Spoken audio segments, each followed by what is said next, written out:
नमस्कार दोस्तों, आज हम जिस प्रश्न पर चर्चा करेंगे वो बहुत ही महत्वपूर्ण है और कुछ महत्वपूर्ण प्रश्नों पर ही चर्चा करेंगे। देखिए, आज हम कुछ घातांक के प्रश्न देख लेते हैं जो बहुत ही उपयोगी है और ये हमेशा एग्जाम में पूछे जाते हैं। दोस्तों, इस प्रकार के प्रश्नों को बनाने से पहले आपको ध्यान देना है कि इसको हम ऐसे कौन से सरल घात के रूप में तोड़ सकते हैं।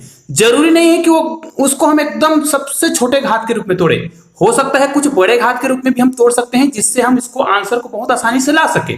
तो आइए दोस्तों, आज का वीडियो प्रारंभ करते हैं। दोस्तों, यदि आपने हमारे चैनल को सब्सक्राइब नहीं किया है ना तो सब्सक्राइब जरूर कर लीजिएगा और बेल आइकन को प्रेस कर दीजिएगा। आइए देखते हैं इस प्रश्न को हम कैसे बना सकते हैं। तो आप सभी जानते हैं, यदि हम इस प्रश्न को बनाना चाहें तो इसको बनाने का सबसे सिंपल सा तरीका होता है, इसको आप देखिए 256 क्या आता है, 256 कब आता है, तो हमको पता है कि यदि 16 का क्या किया जाए, स्क्वायर किया जाए, 16 गुणित 16। देखिएगा, मैं आपको बहुत आसानी से बता रहा हूं। और इसका पूरे का घात कितना है, इसका घात है 0.16। ठीक है, यहां पर गुना का जो चिन्ह है उसको तो गुना का चिन्ह लगाएंगे ही, और यहां पर देखिए पुनः 16 का घात कितना दिया है, 0.18। ध्यान दीजिए, मैं इसको और भी तोड़ सकता हूं, लेकिन चूंकि मुझे पता है कि यहां पर 16 दिया है तो यहां पर भी मैं 16 के घात के रूप में लिखूं, उसके बाद मैं इसको और तोड़ लूंगा, क्योंकि उसके बाद हमारा गणित क्या हो जाता है, सरल हो जाता है। ध्यान दीजिए दोस्तों, यदि किसी भी गणित के बेसिक को आप समझ लेते हो ना तो आप उस गणित को कई विधि से बना सकते हैं। देखिए, जैसे मैंने इसको यहां 16 लेके बना रहा हूं क्योंकि मुझे पता है कि मैं ऐसा करूंगा तो बहुत ज्यादा आसानी से हल होगा। अब देखिए, इसको मैं क्या करूंगा, ये जो स्क्वायर दिख रहा है इनके साथ गुना होता है, तो मैं इसको लिखूंगा 16 का, इसको गुना कर देंगे तो क्या हो जाएगा, 16 दूनी 32, मतलब 0.32, 16 दूनी 32 हो गया, और ये गुना यहां पर भी अब 16 ही आ गया है और ये 0.18 है। अब हमें पता है कि यदि आधार समान है तो घात क्या हो जाता है, जुड़ जाता है। तो हम इसको इस रूप में मैं यहां पे लिख देता हूं, ये देखिएगा, यहां पर हो जाएगा 16 का घात, ये देखिए 0.32 प्लस 0.18। इनको हमें क्या करना है, जोड़ना है। जब इनको हम जोड़ेंगे ना तो देखिए 8 और 2 10 होता है, हासिल 1 आ जाएगा, 3 और 1 4 और 5 मतलब 0.50। तो यहां पर हम क्या लिख सकते हैं, इसको 16 का घात 0.5 लिख सकते हैं, 50 लिख सकते हैं। ऐसा करने से हमें देखो गणित कितना सरल मिल गया है। अब देखिए, इसको हम आसानी से अब तोड़ सकते हैं। किस रूप में तोड़ सकते हैं, इसको हम 2 का घात क्या लिख सकते हैं, 2 का घात 4 लिख सकते हैं, क्योंकि 2 का गुना जब हम 4 बार करेंगे ना, देखो यहां पर क्या करेंगे, 2 गुना 2 गुना 2 गुना 2, तो 2 दूनी 4, 4 दूनी 8 और 8 दूनी 16। ठीक है, चाहे तो आप इसको 4 दूनी 4 करके भी हल करेंगे तब भी आसानी से हल हो जाएगा। ठीक है, अब यहां पर देखिए 4 है और ये देखिए पूरे का घात और दिया है भाई, पूरे का घात कितना दिया है, ये तो हमने 16 को तोड़ा तब हुआ, पूरे का घात कितना दिया है, 0.50। ठीक है, इसको जब आप हल करोगे, इसको हल करोगे तो कितना आ जाएगा, देखिए 4 को गुना करेंगे 0.50 से तो 5 चौक 20 मतलब 2 आ जाएगा। देखो यहां पर कितना आ जाएगा, 2 का घात आ जाएगा 2.00। इसका मतलब ये है 2 का घात कितना आ गया, 2 आया, और 2 का जब 2 बार गुना करोगे तो यहां पर कितना आ जाएगा, 4 आ जाएगा। चाहे तो आप इसको 4 गुना 4 करते, मतलब 4 का घात 2 करते, तब भी आपका डायरेक्ट आंसर आता। अब देखिए, इसके आधार पे हमारे कौन सा आंसर सही होगा, निश्चित रूप से ये देखो यहां पर दिया है 4, तो ये पहला ऑप्शन सही होगा। तो आइए दोस्तों, एक और प्रश्न देखते हैं। आइए दोस्तों, इस प्रकार के प्रश्नों को जब हम बनाते हैं ना तो हमें ध्यान देना होता है उनके घातों को। ठीक है, घात तो देख ही रहे हैं और इसके जो आधार हैं उसको भी हमें ध्यान देना है। इनको सबसे पहले हमें समान आधार वाले में लाना है, तभी हम ये जो गुना है उनके घातांकों को जोड़ सकते हैं। और एक बताओ, यदि इनके जो आधार है समान नहीं आता है तब भी हम इसको हल कर सकते हैं, लेकिन उसके लिए आवश्यक है कि ये संख्याओं को ना हम किसी न किसी रूप में इस प्रकार लाएं कि हम उनको क्या कर सकें, या तो कटा सकें या फिर उनके घातों को जोड़ सकें।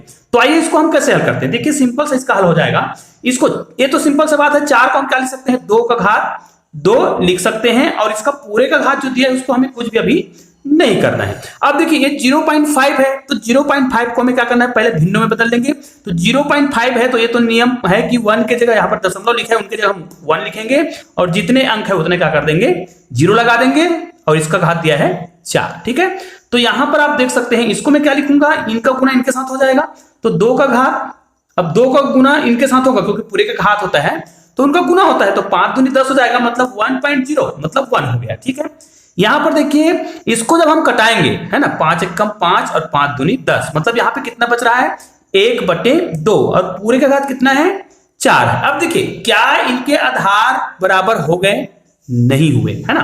अब इसको हम क्या लिखेंगे, 2 का घात तो 1 लिखेंगे, मतलब 2 का घात 1 मतलब 1 ही है, इसको आप घात नहीं लिखोगे तो भी चलेगा। लेकिन यहां पर देखिए 1 का घात 1/2 का घात 4 है, तो इसको मैं ऐसा लिख सकता हूं 2 का घात 4 अभी भी लिख सकता हूं, ठीक है। लेकिन जब हम घातांकों के नियम पढ़े हैं तो देखो 2 का घात 1 और इनका गुना इनके साथ होगा, मतलब 2 का घात 1 हो गया और नीचे में आ जाएगा 2 का घात 4। आप चाहे तो इस 2 को इसके एक घात के साथ घटा सकते हैं, या फिर एक नियम हम जानते हैं, क्या जानते हैं कि इसको हम ऊपर ले जाएंगे तो क्या हो जाएगा, एक घात कट जाता है ना। या फिर आप ये करिए, इनके एक घात के साथ मैं इसको क्या लिख सकता हूं, देखिए सरल के रूप में आपको सरल करके समझा रहा हूं, 2 का घात 3 गुणित 2 का घात 1, इनको तोड़ दिया हूं। ऐसा करने से क्या हो रहा है, ये और ये क्या हो जाएगा, कट जाएगा। तो आपके पास कौन सी संख्या बच गया, यहां पर आप देख सकते हैं 1/2 का घात 3 हुआ। अब 1/2 का घात 3 मतलब क्या होगा, यहां पर हम कर सकते हैं ना 2 गुना 2 गुना 2, तो कितना हो जाएगा, 2 दूनी 4 और 4 दूनी 8। निश्चित रूप से आपका जो आंसर हो कितना आया, 1/8। अब आपको आंसर मिला सकते हैं, देखिए यहां पर 8 दिया था, यहां बी ऑप्शन आपका बिल्कुल सही होगा, ठीक है। आइए दोस्तों एक और बेहतरीन प्रश्न देखते हैं। आइए दोस्तों यहां पर हम एक और बहुत ही बेहतरीन प्रश्न देख रहे हैं।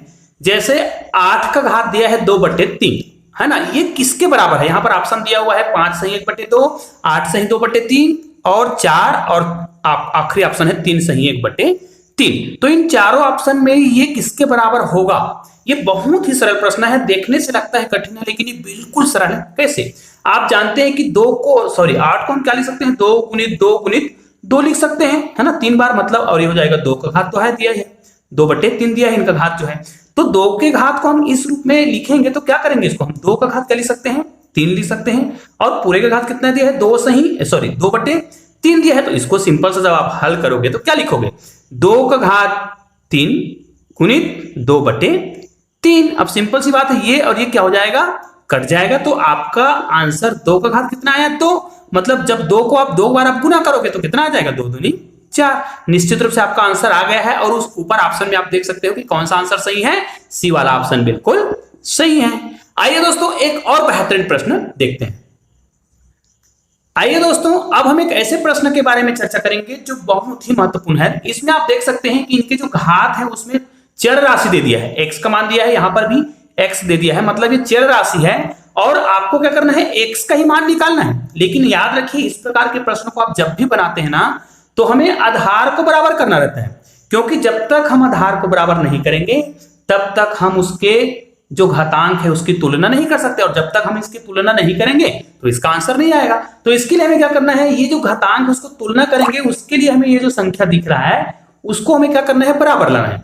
तो इसको तो हमें कुछ नहीं करना है, ये तो ऐसा ही रहेगा। तो ये देखिए इसको हम क्या करेंगे, इसको कुछ नहीं करेंगे, तो 2x + 21 लिखेंगे, और यहां पर बराबर जो लिखा है 32, इसको हम क्या लिख सकते हैं, 2 गुना 2 गुना 2, देखिए 2 गुना 2 मतलब 4 हो गया, गुना 2 करेंगे तो 8 हो गया, गुना 2 करेंगे 16, और फिर गुना 2 करेंगे तो कितना हो जाएगा, 32, मतलब 1 2 3 4 5, मतलब 2 का घात कितना बार करे हमने, 5 बार करा। और उसके बाद यहाँ पर जो 3x - 1 लिखा है उसको हमने जैसे के तैसे लिख दिया।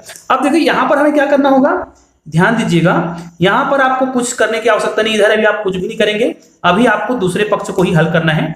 यहां पर देखिए 2 का घात 5 था और पूरे का घात दिया हुआ है 3x - 1, और आप जानते हैं कि जब भी किसी संख्या का घात दिया हो और पूरे का घात दिया हो तो उनका इनके साथ क्या होता है, गुना होता है। तो इनको हम इनके साथ गुना कर देंगे, तो 2 का जो घात हो क्या हो जाएगा, 5 का इनके साथ गुना हो जाएगा, 5 × 15 100 होगा, माइनस 5 × 1 = 5 होगा।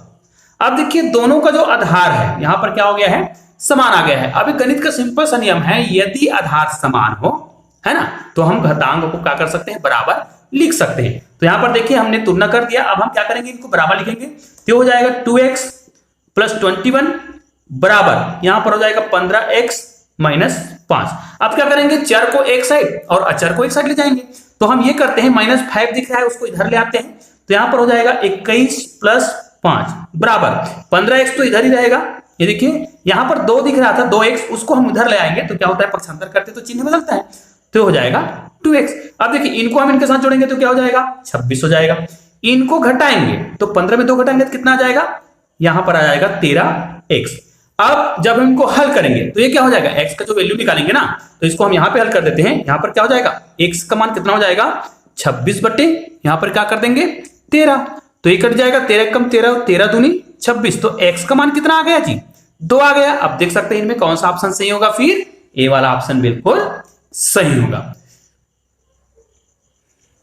तो आइए दोस्तों एक और आखिरी प्रश्न देख लेते हैं जो बहुत ही महत्वपूर्ण है। जी हाँ, ये करने से संबंधित प्रश्न है, तो आइए इसको भी देखते हैं।